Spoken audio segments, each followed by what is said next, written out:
that it's moving. Ooh, I've got it. Oops, it's disappeared again. Technical. Right, is this moving? Yeah. Yes. Yes. Yeah, fantastic. Good evening, everybody. Yeah, thanks for that introduction, Adam. My name's Kate, and I am the Climate Policy Manager for NFU Scotland. And I'm going to give you a whistle-stop tour of climate policy when it relates to agriculture, and what we are doing as a union to bring farming for the future. I always start with this slide when I start a talk because I think it's really good to think about the impact of agriculture in Scotland. We as an industry manage 80% of Scotland's land. Either we manage it, we farm it, we have it as estates, but 80% of land in Scotland is under some form of use, including agriculture. We've got a total economic output of around £3.18 billion a year. That was from 2019. And we currently employ 67,000 people directly in the agriculture sector and around 300,000 in the related food sector. So it's a big part of the Scottish culture, agriculture. It's one of the sectors most at risk from climate change, but we're also blamed for climate change. And we have quite a significant image problem to deal with. And really it's to do with these guys, cows. Cows are blamed significantly for climate change, and yep, it's true. 60% of our agriculture emissions are methane, mostly from ruminants, so mostly from cows and sheep. We've got a total greenhouse gas emissions of 7.5 megatons of carbon dioxide equivalent to deal with. Of that, 6% methane. The rest is made up with nitrous oxide, mostly from fertilizer, and carbon dioxide is mostly from farm energy. But we also remember that we have to deal with ammonia as well, which is a significant health issue and causes issues with soil. So it's not a greenhouse gas, but it's definitely a gas that we need to deal with as a sector. We're required to reduce our agriculture emissions by 31% by 2032, down to 5.3 megatons. That's not net zero. So just keep that in mind. We're not to get to net zero under the current targets by 2032. But just a little bit, where does that come from? This graph is from 2018. This is the most recent data we have on where our carbon emissions in agriculture come from. Most of that is from suckler beef, and then followed by arable, sheep, dairy going down. But as you can see, the beef and dairy industry take up the most area of agriculture emissions, and most of that is from methane and manure. So I want to take a little quick step backwards before we move forwards, because I want to look at how we got here. Some of the problems have arisen from a drive for cheap food and high crop yields, and that could be food, that could be bioenergy crops, even whiskey, one of our biggest industries in Scotland. We've moved away from traditional rotation farming systems, which uses animals to fertilize fields and retain soil carbon. We're using lots of grain, we're using lots of soya, which is associated deforestation worldwide. We've got intensive stocking, intensive slurry, and we can't recycle that back into what we're doing, which all leads to increased pollution. Along with that, we've then got to have arable keeping up with more fertilizer to get the demand for all of this. And we're getting more for food, energy, whiskey and animal fields, which leads to more nitrous oxide. It's a huge, big cycle. And this graph from the Soil Association, David will be speaking later, is a fantastic illustration of what the problem we're facing here when we've got to look at agriculture. We've got to fix this cycle and this system moving forward. So as systems change, what are we looking at? At the moment, most of our members are business as usual. They're on the conventional side of this scale. Quite a few have moved into nature or soil or organic farming, making room for nature in what they do and using funding to do that. What we've got to get to is carbon neutrality, getting to an emissions floor for business. And to do that, we're looking at the greenhouse gas inventory, and you may have seen funding, if you're a farmer in the room, to do many of these things, particularly relating to slurry this year. However, that's not going to get us to net zero. That's really only going to get us to emissions floor, a base level for all farms. I'm going to run through this quickly, so I've only got 20 minutes.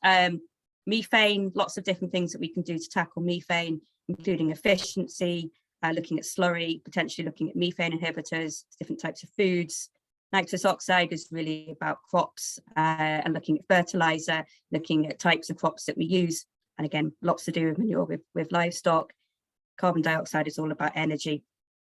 However, as I say, we're not going to get to net zero just tackling the greenhouse gas inventory. Food is a human right, and we're always going to produce emissions. Even methane inhibitors on cattle only reduce methane by 30%. Current options we have only get us to an emissions floor. It doesn't result in a systems change, just looking at those greenhouse gas emissions. It doesn't bring us back to that cycle of regenerative farming. Huge potential on our farms to increase carbon sequestration. And we really, really need to look at the whole supply and value chain of what we're working. We're the primary producers at the bottom of a very large at times supply chain. We need funding, training and support to do this. And the Scottish Government is looking at conditional payments linked potentially to a whole system change. So this is what it could look like if we're going beyond carbon neutrality, going beyond that greenhouse gas inventory. Agroecology, is that the future? And interesting to hear from Nikki and David on the options for farming and natural systems together, whether it's regenerative, whether it's organic. And we've got quite a long way to go to, and this is really what my job is. We need to look at how carbon sequestration is part of the solution and how farmers are rewarded for it. We need to focus on those diverse and circular systems, bringing us back to what we were good at. We need to look at agroforestry. We need to look at peatland restoration, reducing our inputs and reducing our fuels and increasing renewable energy.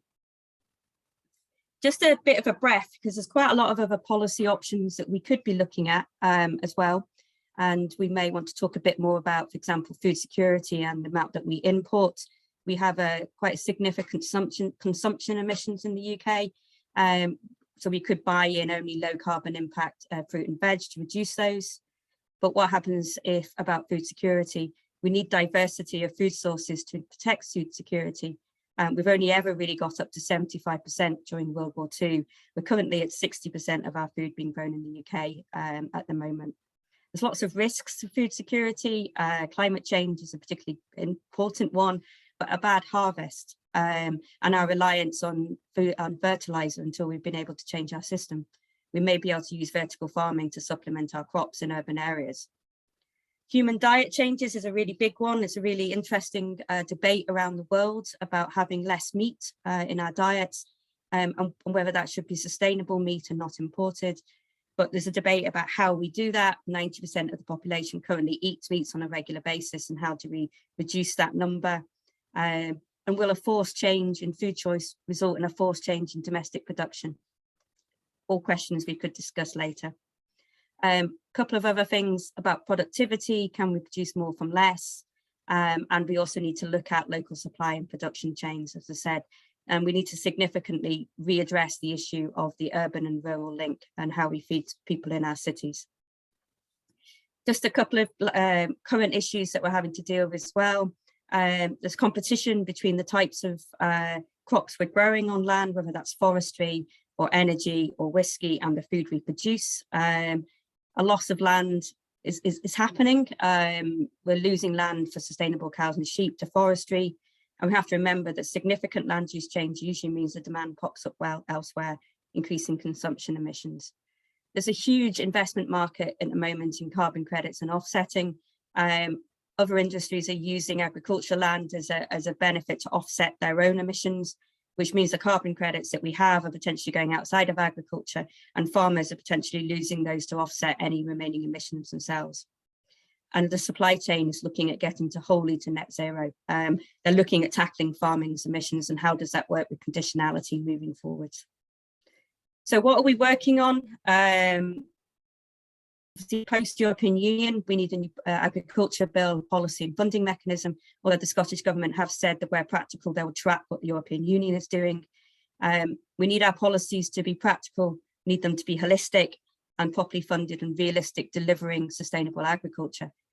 We need a whole systems change. We need to work out what we need to get to and what we need to potentially go back to, but to what and how. We need a toolbox. We need to know what works. And really at the end of all of that, we need a mechanism that supports and delivers food production, biodiversity and tackling the climate crisis and reducing greenhouse gases. And I like the terms regenerative and sustainable farming system that the Scottish Government recently used in their vision for Scottish agriculture. So finally, how can we work together? There's loads of collaboration already happening out there, and we're really keen to see more. We're about to launch the Scottish Government's new Agriculture, Biodiversity and Climate Change Network, which is a partnership between National Farmers Union, Soil Association, QMS, Scottish Government and SRUC to showcase who's doing what well and what works to help us practice the brilliant techniques that we need to get to a climate-friendly farming. We chair the Agriculture Reform Implementation Oversight Board, otherwise known as ARIOB, and we're engaging Scottish Government on policy and systems change and what could that be. We work with Scottish Food and Drink on the whole supply chain, and we're collaborating on evidence research and really keen to be involved in that. And we have 8,500 members, which we need to engage with on changing Scottish agriculture at the heart to really bring us back to a sustainable future for Scottish agriculture. And I'll finish there.